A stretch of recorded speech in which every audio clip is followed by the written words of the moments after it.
What is going on, ladies and gentlemen? Namaste, Namaskaram, Ramji. Welcome back to my YouTube channel. If you are new, make sure to like, share, and subscribe down below. Don't leave without subscribing. Much content is coming. I'm going to react to when and how did this Kali Yuga start. So, if you guys are supposed to know this, like there are 4 yugas, which are like time frames, or let me say world ages, like this first world age, second, third, fourth in Hinduism, right? The first one is called Krita Yuga, the second one is called Treta Yuga, Dvapara, and the last one is Kali Yuga, which is the one that we are right now. And as you move from the first one to the fourth, they decrease in, I think, 25%, which means and you'll be in a ratio of 4, 3, 2, 1.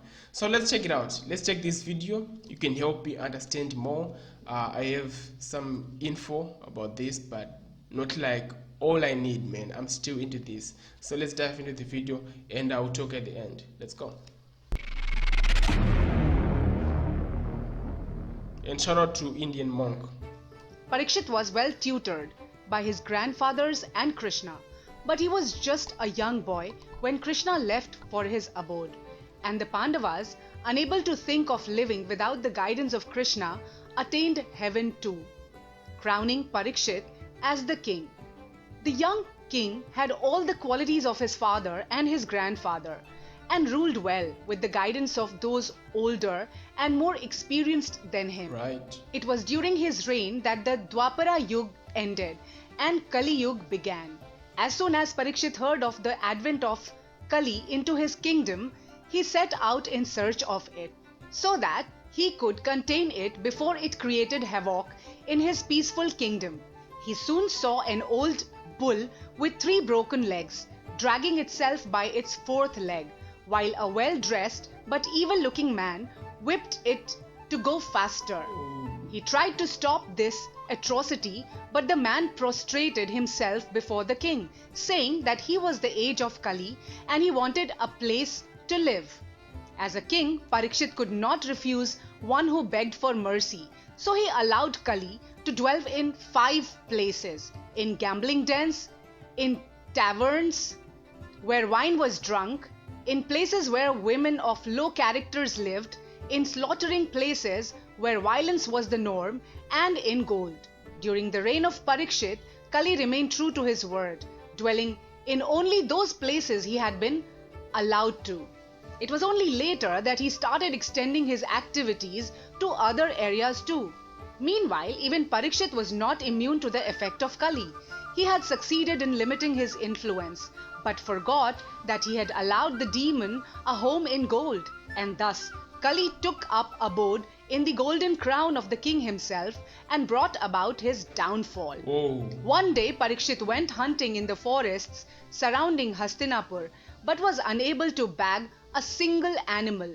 Wandering deep into the forest, he came across an ashram.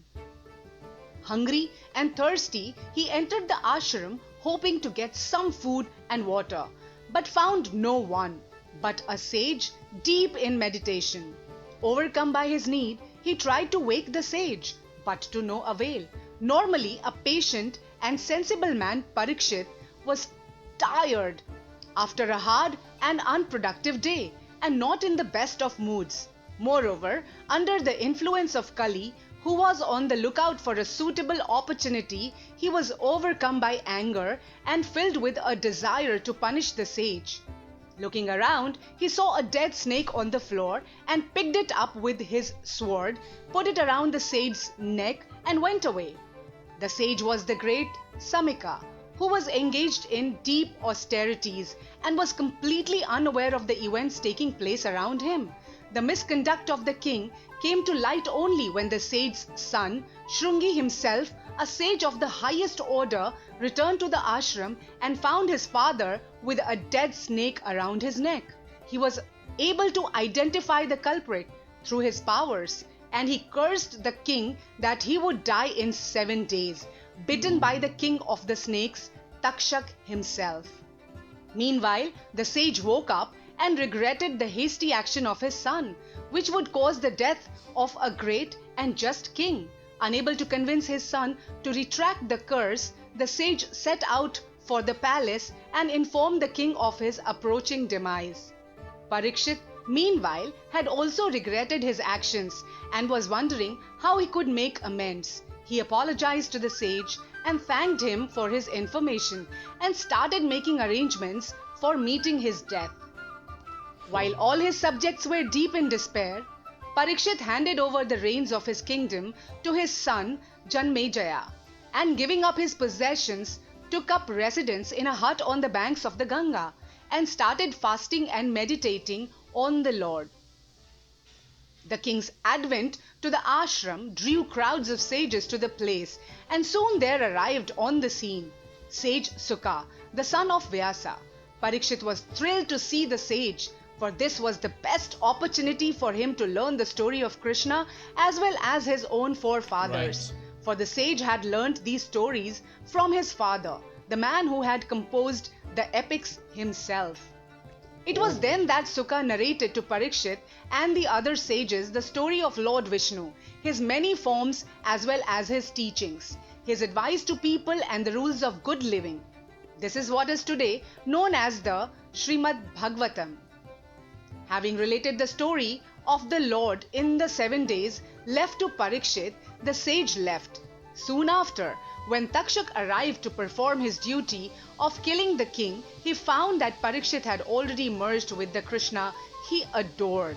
It was only the physical body that he bit and turned to ash. Oh. Parikshit lived a short life, but he attained greatness through his thoughts and actions. He paid dearly for one mistake, giving in to anger. His story reminds us never to give in to negative emotions such as anger and remain in control of our senses. Okay, I'll take it that like the lesson that we got at the end is important. If you guys read the end, never to give in to anger, but it's good that they explained the first part, like what we really wanted when Kali Yuga started. It's actually thousands and thousands of years ago. If you guys were listening, most of this I've been reading it right from the book, and it makes more sense when you are like seeing pictorials, like this, when you are seeing videos, and now you get to get this part and this part, you bring them together, like, oh, so this is exactly what was going on.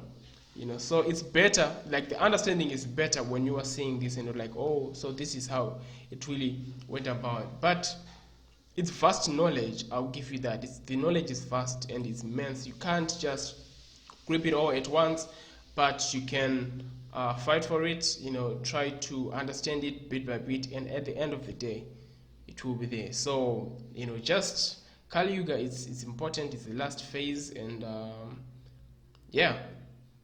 Anyway, much love to you guys. Take good care of yourselves. I know you know more about this. You can give me more information, give more videos to react in the comment section, but I appreciate you all. Take care of yourselves. Peace.